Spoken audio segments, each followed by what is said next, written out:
I used to think that a full, happy life was about building something steady, a house, a career, a family. And in many ways, I had done that. At 39 years old, I could check off most of those boxes. I was respected in my profession as a urologist, a field I had chosen for the challenge, for the sense of purpose it gave me. I had a home in a quiet suburb, lined with old maples whose leaves turned brilliant gold every fall. I had a husband, David, and a son, Sam, who was 17 and still full of the kind of restless energy that felt so alien to me now. But if you peeled back the glossy surface of my life, you'd see the cracks running through it. David, he wasn't the man I had married. Back then, he was a force, a self-made businessman, a man whose ideas seemed to light up any room. I was drawn to his ambition, his humor, the way he made me feel seen when so many others overlooked me. We built a life together on the foundation of those dreams. But when his business collapsed 4 years ago, something inside him broke too. He retreated into himself, sinking deeper into the worn grooves of our living room sofa, letting the television drone on for hours while he sat motionless. Day after day, night after night. I tried at first, tried so hard, to bring him back, to spark some of that fire that had once burned so brightly in him. But he didn't want to be reached. And eventually I stopped trying. The intimacy between us withered away, becoming a memory I barely dared to touch. 4 years, 4 long years, without a real kiss, a touch, even a meaningful conversation. It was as if my husband had turned into a ghost, haunting the house but no longer living in it. The only breath of life left was Sam. My son was a walking sunbeam in an otherwise gray world. At 17, he had outgrown the awkwardness of adolescence, but hadn't yet lost the openness that so many boys seem to shed with age. He was tall, athletic, with an unruly mop of hair that he never quite managed to tame, no matter how many times I threatened to take the scissors to it myself. His laughter filled the spaces in the house that David's silence had hollowed out. His energy was a pulse that kept me tethered to something real, something still vital. Sometimes I wondered if he knew, if he could see how fragile I had become beneath the professional mask I wore every day. In the hospital, in my office, I was Dr. Caldwell, confident, composed, competent. I could counsel patients through the most personal of fears without blinking. I could hold lives in my hands and guide them toward healing. But at home, behind closed doors, I was just Anna, a woman whose husband had given up on her, who slept on her side of the bed out of habit, who filled her evenings with books and case notes because there was no hand reaching for hers anymore. And sometimes when Sam bounded into the kitchen after football practice, cheeks flushed, eyes bright, tossing his duffel bag onto the floor without a care in the world, I felt something stir inside me. A pang, sharp and confusing. It wasn't anything wrong, not really. Just a deep yearning for connection, for laughter, for someone to see me, to remind me that I was still alive. It was a Saturday afternoon, one of those languid, heavy days where the air outside seemed too thick to breathe. David was, predictably, in front of the television, the remote resting like an extension of his hand. I wandered through the house feeling restless, trapped. The walls felt closer than usual, the silence heavier. "Hey, Mom," Sam's voice called from upstairs. "You busy?" I paused at the bottom of the staircase, listening to the creaks as he thudded down the steps 2 at a time. When he appeared, barefoot and tousled from a nap, I smiled despite myself. "Not particularly." "Why?" He grinned, wide and easy. "Want to help me go through some of my old stuff? I'm clearing out the closet.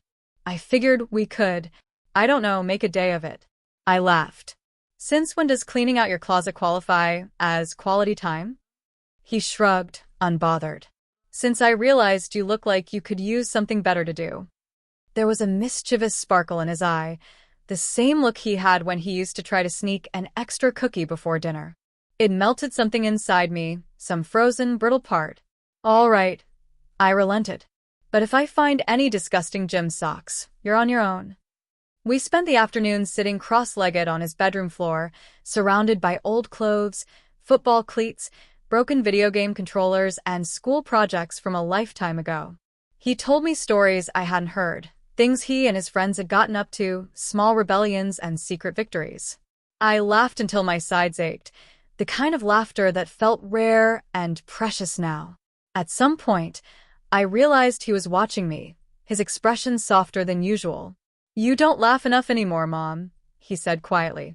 I froze, my hands tangled in a pile of hoodies. I opened my mouth to protest, to tell him he was imagining things. But the words wouldn't come. Instead, I just looked at him. Really looked at him. My son. My boy who wasn't really a boy anymore. He had David's strong jaw, but my eyes, clear and searching. "You're right," I said finally, my voice low. "I don't." We sat there, the sun slanting through the blinds in long, golden strips. And for the first time in what felt like years, I didn't feel alone. The golden light of the afternoon wrapped around us, blurring the edges of the room into something softer, almost dreamlike. We were laughing, or at least, I was, until I noticed Sam's hand suddenly dart his lower abdomen, his face tightening into a quick grimace. The shift was immediate, and so was my instinct. I moved closer without thinking, the humor draining from me, replaced by a sharpened focus that came from years of training, from a deeper place of care that no degree could teach. "Sam?" My voice was low, steady. I reached out, placing a hand lightly on his shoulder. "What's wrong?" He tried to brush it off, a half-hearted grin pulling at his mouth. "It's nothing, Mom. Just sore or something. Maybe I twisted weird while we were going through all this junk." But I saw the tension in his body, the way he shifted uncomfortably, protecting the area instinctively. That small, automatic movement told me more than words could. "No," I said firmly, my professional mask slipping on without effort. "Let me see. Lie back." He hesitated, cheeks coloring slightly. He was 17, after all, a young man now, not a little boy eager for his mother's touch. But he trusted me, and after a beat, he obeyed, lying back against the rumpled comforter, his breathing shallow. I knelt beside him, my hands gentle, deliberate. Slowly, I pressed my fingertips against his lower abdomen, feeling for any swelling, any signs of deeper trouble. His body was tense at first, guarded, but as I moved with practiced care, he relaxed beneath my touch. "It's okay," I murmured, more a reassurance than a question. "I'm just checking." When I stroked the sensitive area, I noticed the smallest wince pass across his face.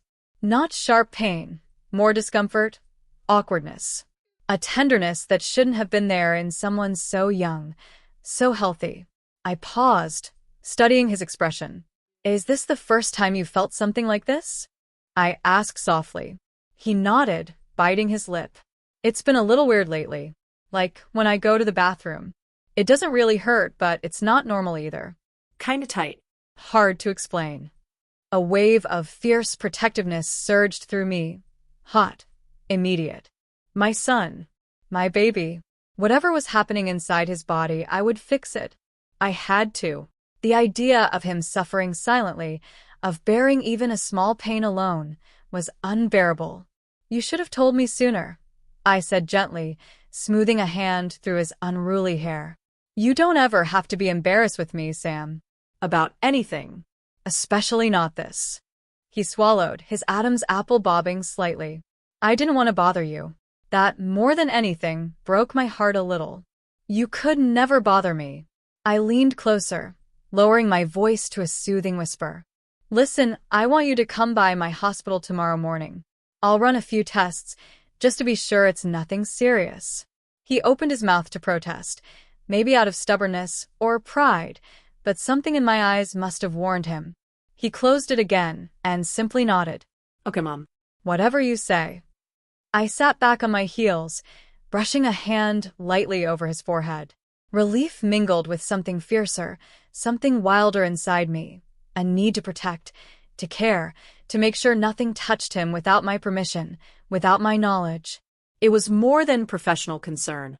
It was maternal, raw, and primal. I knew, with absolute certainty, that I would move heaven and earth if it meant keeping him safe. The room was quiet again, the sun sinking lower, casting Sam's face into soft, golden relief. I stayed by his side a little longer than necessary, just watching him breathe, my palm resting lightly on his chest, feeling the steady beat of his heart under my hand. It was strange how fragile life could seem sometimes, how thin the barrier between health and harm. Sam was 17, strong, vibrant, still so full of the future. Yet in that moment, lying there trusting me completely, he seemed achingly vulnerable. And I realized, fiercely, absolutely, that I wasn't ready to let the world hurt him. Not now. Not ever. Morning came wrapped in a soft mist, the kind that blurred the edges of everything outside my window and made the world seem gentler somehow. But inside me, there was a restless energy I couldn't quite settle. Sam waited in the kitchen, already dressed in loose, comfortable clothes like I had advised the night before. He tried to act casual, but I saw the nervous way he bounced his knee under the table, the way he picked at the corner of his sleeve. He trusted me, but even so, this wasn't easy. "We'll just do a quick checkup," I reassured him with a soft smile, grabbing my bag and keys. "Nothing scary. I promise." The hospital was mostly quiet on Sunday mornings, a luxury I didn't often appreciate. I guided Sam through the back entrance. I didn't want him feeling exposed, like just another patient sitting anxiously in a waiting room. I wanted him to feel safe. In my private examination room, I had everything ready. Clean sheets on the small exam table, warm lighting, soft music playing just low enough to ease the edges of silence. I pulled on my gloves and turned to him. "Okay, honey," I said, using the voice I saved for my most nervous patients. "I need you to lie back for me. This will just be a gentle examination, and I'll explain everything as I go." "All right?" He nodded, swallowing hard, his cheeks already flushing. I helped him settle onto the table, keeping my movements slow, deliberate. As I lifted his shirt slightly and adjusted the waistband of his pants just enough to examine his lower abdomen properly, I felt a tight knot of something unfamiliar twist inside me. A strange stillness. I didn't show it, though. I couldn't. I was a professional. I was his mother. My hands moved carefully over his skin, pressing lightly in a practiced pattern, feeling for abnormalities. But the room felt impossibly quiet. I could hear his breathing, slow, a little shaky, and my own breathing seemed to vanish completely, like I had forgotten how to do something so simple. All I could hear was him. The rise and fall of his chest, the slight catch in his breath when my fingers brushed particularly sensitive areas. "Doing great," I murmured, my voice steadier than I felt. "Just checking for any tension or swelling." His muscles tensed under my touch at first. Understandable. No young man wanted to be this exposed, even to his own mother. But as I worked, speaking softly, reassuringly, I felt him relax a little. Still, the congestion I had suspected the night before seemed more likely the longer I examined him. A buildup, possibly mild but significant enough to cause discomfort. Something he probably would have ignored until it grew worse, like so many young men too proud or embarrassed to ask for help. "We'll need to do a therapeutic massage," I said, glancing up at him. "It'll help clear the congestion. You might feel a little strange during it, but it's important. It'll make you feel better afterward."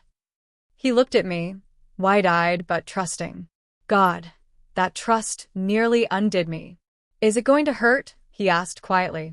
"No, sweetie," I said, brushing his hair back from his forehead without thinking. "It should actually feel good. A little intense, maybe, but it'll help you." He nodded, biting his lip. I took a slow breath, trying to steady myself, and began. Using gentle pressure, I worked carefully, methodically, coaxing the built-up tension from his lower abdomen. It was an intimate process, but I stayed focused, professional, speaking to him in a low, calming voice the entire time. "It's okay," I whispered when I felt him stiffen slightly. "Just breathe. You're doing great." Slowly, under my careful hands, I felt his body respond, the taut muscles softening, the tension easing out of him. His breathing deepened, steadier now, and I could feel the shift, the way he was surrendering to the process, trusting me completely.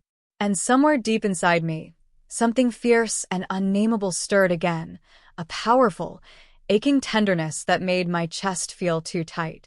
I had spent so many years caring for strangers, offering them comfort, healing them without hesitation. But this, caring for him, was different. Raw. Personal in a way that no training could prepare me for. I worked in silence, listening only to the rhythm of his breathing, to the quiet reassurance of life moving beneath my hands. When I finally finished, I rested my hand gently over his abdomen, feeling the steady warmth of him. "All done," I said softly. He opened his eyes slowly, a small, almost dazed smile flickering over his lips. "That was not what I expected," he said with a small, embarrassed laugh. I smiled back at him, smoothing the sheet over him gently.